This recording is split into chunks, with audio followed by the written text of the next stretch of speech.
Hello, everybody. Welcome back to episode 4 of Mad Dialogue with me, Michelle. And me, Skylar. I hope everybody's well today. It's really lovely and hot outside. So, I'm sure everyone wants to be out in the sun enjoying it. So we're not even going to hold you up. I started this day off with a very positive vibe. It was a high vibrational. And then I always find that it's some outside influence that usually then makes it become a negative one. Yeah. So I didn't have time to meditate or do a yoga session because I wanted to come and do the podcast. So I'm going to have to use the podcast episode as my therapy. Yes. So in a nutshell, because I'm not trying to draw anybody out or draw anything out, but it's basically about the whole co-parenting after divorce. And obviously with this situation that we're about to discuss, you're going to get my point of view as the ex-wife and also Skylar's point of view as the ex-child. And so basically my ex is going through a family crisis at this moment in time. Okay. And so I have been completely understanding to that. I really, really have. He comes and gets the children, comes and sees the children as and when he pleases. I'm really easygoing. I've tried to maintain a healthy relationship with him based on the fact that we were friends for a long time before we even got together, and we were together and married for 15 and a half years. So I've tried to maintain an amicable relationship, also to show the children that even though two people are no longer together, that they can still maintain a healthy relationship. Unfortunately, being co-parents, there's two team players and the other team player keeps letting the side down. And so basically I asked if he would be available so that we could go as a family, meaning he and I, Skylar, and her younger brother, Ernie, to Thorpe Park. This was something that we always did as a family. It was like a tradition, and we hadn't done it for a while. And I thought that it would be nice. The first issue that arose is that his now current partner would not be very happy about the fact that we were doing this. I'm like, the insecurity, I'm sorry, but my thing is this. The reason why you are sitting in that seat is because I got up.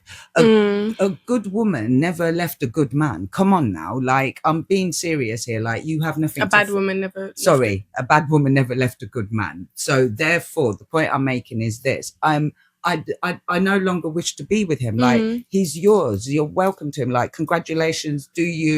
I'm happy for you. So that was the first instance. And then obviously now with the family crisis. So basically he cancelled the trip to Thorpe Park, irrespective. Bearing in mind, I was paying for everybody apart from him. I was also He didn't pay full price, my side. And he was also paying, I was paying for petrol. So, and I was making sure that I was paying for the kids to eat that day, whatever they needed. Like, nothing was coming out of his pockets other than his payment of his own ticket, which I personally think is fair. Yeah. So I didn't even ask him to go halves on the tickets for the children. Okay. So there's my thing there.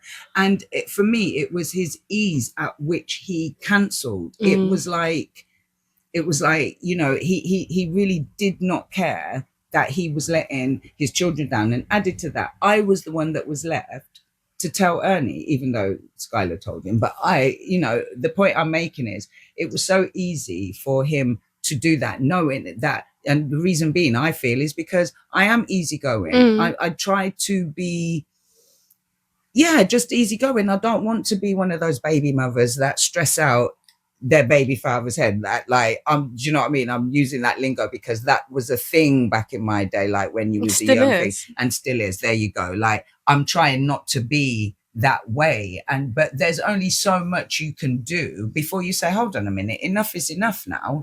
So but I feel like that's where we are, where the situation is, and how, that he's like, oh, there's nothing I can do, and that's fair enough. But in this situation, the fact that there is ways he could go about it, you could, like, it's for one day, you know, one day. It's not like he has to do anything with us throughout the whole week. Like, this is one day where it's like you couldn't get anybody else to be where you're at. And the thing is, but yet he's trying to give us alternatives, like, oh, can't blah blah drive you, and can't blah blah, like, and it's really annoying because it's like you've been thinking of alternative people to take over your position with taking us to Fort Park, basically, yet you can't think of alternative people to hold your position there. It's like, and it's just so annoying because it's like, then, you know, now I'm having to talk to people and figure out how we're getting there, otherwise that's £200 down the drain, which also he's saying he can't reimburse.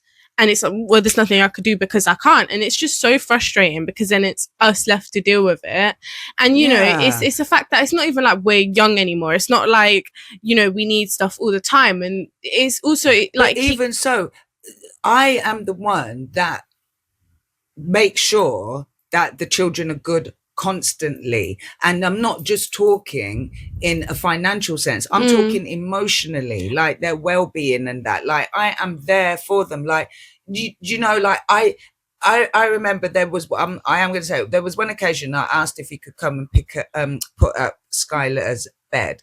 I bought her the bed and I asked him if he could help me put the bed up, and he said, oh, he couldn't do it until the Monday, and we're on like a Friday at this point. And I'm like, hold on a minute, so why has she got to wait till Monday? Bearing in mind the bed that she was sleeping on was actually broken. He turned around and he said, oh, I don't work on a thing. I said, I'm sorry, I knew you could take days off at work, but I didn't know you could take days off from your children, right? I didn't know. Where do they do that at? Like, and even if there was such a place, I'm not interested because I don't take any days off for my children. I am available 24/7 in whatever capacity. And I said, you know something? Don't worry about it.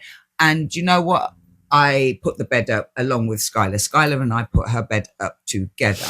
And unfortunately, what that showed Skylar is, well, yeah, you don't need a man. You don't need a man. But it's not like, it's a thing where it's like, unfortunately, under the circumstances that I got shown, that is that, you know, I can't rely on my own dad to actually just, like, with mum, like, you'll drop stuff, you'll drop anything to come and do stuff for us. Whereas him, it's not the same thing. So the fact that, you know, when you can't rely on your own dad and your dad's there in name only, it does put that thing in your mind where it's like, I don't feel like I could rely on any man, and I don't feel like I need to. And of course, as a woman, you don't need to, but it would be nice to be able to think, oh, you know, there's a man out there who I can, you know, ask to do stuff for me, and that I don't feel like I just have to do everything by myself. And if I can't get that from my own dad, then why would I expect it from like a partner, let's say? And it's just like, and see that's an interesting point, because you know, a lot of, obviously it's down to like my choice, and I didn't make very good choices, clearly. However, one thing I will say is this, you are breaking a generational curse. Here's why. Because when I look at your father's negative traits, I see a lot of resemblance to my father's negative traits. And then it hit me that day when I was like, oh my goodness, I basically picked my father. Yeah. And like unknowingly as well. That's the worst thing about it. Exactly. And my parents divorced, and now we are divorced. And that's why I've been so vocal with you, and you know, and say, like, you know, if you see certain things that reminds you of your father, you know what I mean? And don't get me wrong, I'm not saying like one thing. Yeah, I'm talking about, because there were several things that where your father and my father very similar. Yeah. Do you know what I mean? And yeah, and just that thing, like even like around these ages, I've had to, like, when I've been going through healing, I've had to check that my choices of men and the issues that I have regarding men stemmed and started from my father. And you know, and that's why going through the process of healing is very beneficial, because I've been on my own almost 5 years now. Yeah. And I'm so glad that I have done that. But nevertheless, it still doesn't stop the fact that I have to have constant connection with your father, and he frustrates me. But it honestly, the only thing that he does for me is just motivates me to actually just get on with shit and, get my license, get my car and things like that, because those are like really, that's the only aspect where I really rely on him at this point. And the fact that he can't even fill that position, it's like, not in a bad way, but what are you actually doing for me? Like, as a father, like, I don't feel an emotional connection with him. Like, I don't feel like I could talk with him. He like, it's just like, seriously, like, and I feel like he always talks about how his relationship is with me and Ernie, especially, and talking about stuff like that, but he doesn't actually make an effort to sort that out. He, like, a lot of these dads think, and I've spoke with my friends, and a lot of my friends go through the same thing. Their dads think, oh, if I come down like every other weekend and take you out for food, or take you to do this or take you to do that, that suddenly, oh, we're best friends, and that everything that happened like with your relationship is just put to one side because, oh, I'm taking you out every other week. And it's just a bit ridiculous, honestly. And the fact that it's not only my dad that thinks like that makes it even worse, because it's like, why do men as a whole think that just doing the bare minimum is going to get you anywhere? Like, you always want to wonder, oh, why don't my kids like me? Why don't my kids want to talk to me? Like, do any of them actually take a step back and actually just think? Like, and it's that thing there again, like, a lot of fathers that do not have the relationship with their teenage and young adult children that they wish to have, they don't realize that it started way back from childhood, like when they were very little, and not having that thing where they made the effort with them, or whatever, or like you say, doing the bare minimum. And I'm going to add here, now I know this is not all fathers, of course not. right? I know that there are some amazing fathers out there, and you know what, all grace to you. You're doing an amazing job, and maybe you don't get told enough, like how I see a lot of them Instagram posts where mothers are always being reminded of how wonderful they are. And so I know that there are amazing fathers out there. I have a son, my eldest son. He recently became a father. He is an amazing father. He really is. So, to all them amazing dads, shout out to you. Yeah.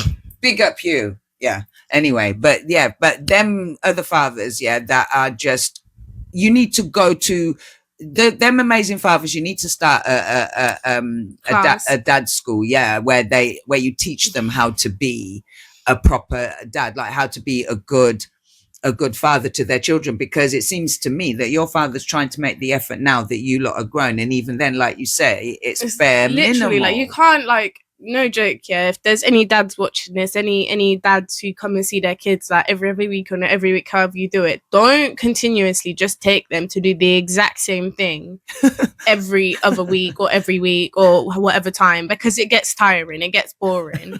Like, I don't know why, because it makes your kids happy one time that you think, let me do this forever, even when they're basically almost adults themselves. Like, it doesn't make any sense. Like, even if he takes us to the same restaurant every fucking week, every time he comes, like, and I've had to say, can we go somewhere else? Like, just because we decide we liked one place one week does not mean you have to take us there every time. Do you know how many years Ernie has been going swimming now? And bless him, he enjoys it. But look how long ago I dropped out of that. No one seemed to care.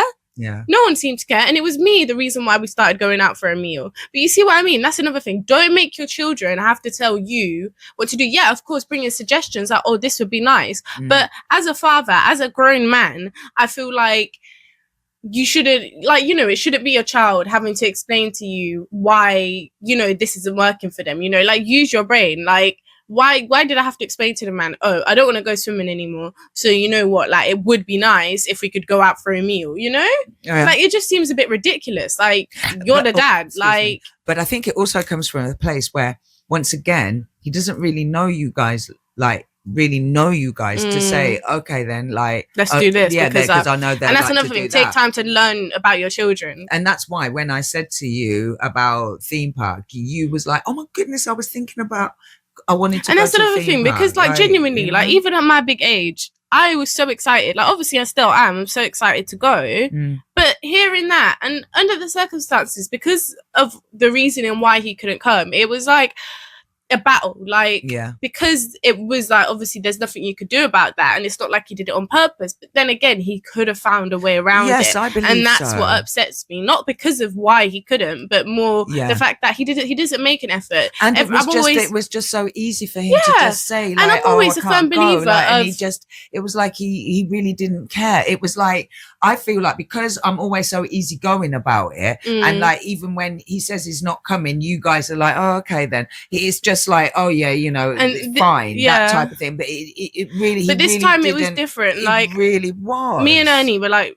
really looking forward to this. Like, we haven't been in a minute, and just like I was so looking I'm a forward firm to- believer about it. If taking he you wanted guys. to, he would. And I believe that when it comes to partners, when it comes to your dad, anyone, if anyone Yeah. wants to do something, they will. Yeah. So seeing how he acted in this situation just really bothered me, because I'm like, you really haven't changed, and it's just so Yes. annoying, because it's like, But yeah, he will try say that he has, when you can clearly see that he hasn't. And it's really like, I think the reason why it's so like really is because like you are supposed to learn as you get older. You're supposed to grow as a just person. as a person, you're supposed to you learn know what from I mean? mistakes. But you're It's like he not doesn't. learning. You're not and it's learning. a bit ridiculous, because you it's know? like how I feel like he doesn't realize that how much it's like letting us down when he does shit like that. And it's like, or he does and he just doesn't care.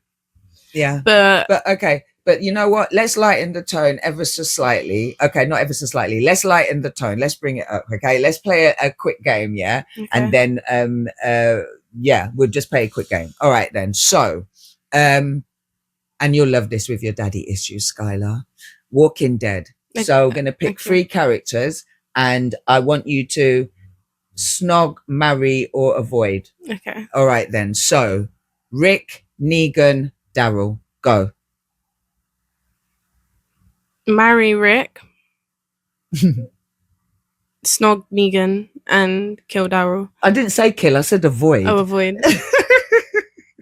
I was also thinking steakhouse for snog, but I was just, but yeah, because Daryl's stinky.